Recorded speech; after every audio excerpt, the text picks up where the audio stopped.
मनसावाचक क्रमणा के अंतर्गत आज का शीर्षक है पापी और पुण्यशाली।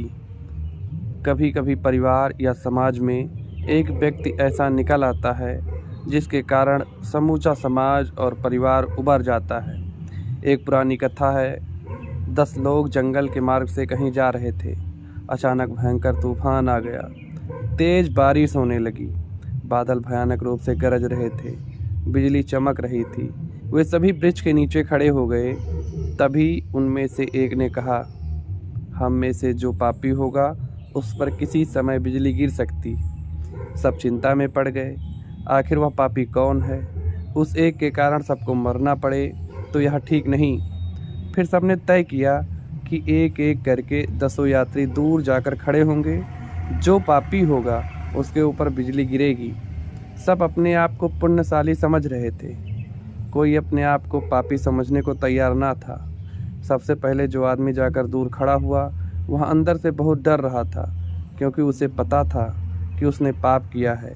वह 5 मिनट तक खड़ा रहा। बिजली उसके सिर पर चमक रही थी, मगर उस पर गिरी नहीं।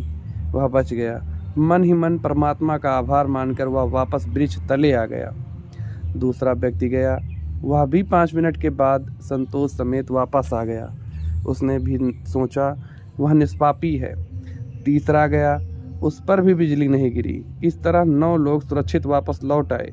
उन सब के मन में यह बात तय हो गई कि जो 10वां है वही पापी है। अब उन्होंने मिलकर 10वें को कहा, पापी दुष्ट, तेरे कारण हम सब मार जाते। अब जब तू पहचान में आ गया है तो यहाँ से निकल।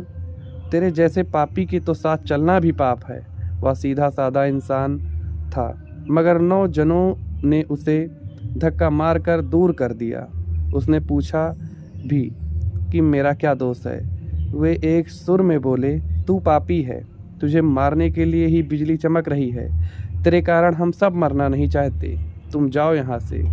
उस भोले इंसान ने कहा, मेरे कारण आप सबको कष्ट हुआ, इसके लिए मैं क्षमा मांगता हूँ, पर मैं अकेला छोड़कर मत जाओ, मुझे अकेला छोड़कर मत जाओ। सबने कहा, नहीं, तुम जैसे पापी की तो परछाई भी हम पर नहीं पड़नी चाहिए। तू यहाँ से भाग। बेचारा रोता हुआ गया। जैसे ही कुछ कदम दूर आगे बढ़ा, आसमान से बिजली गिरी और सारे के सारे मारे गए।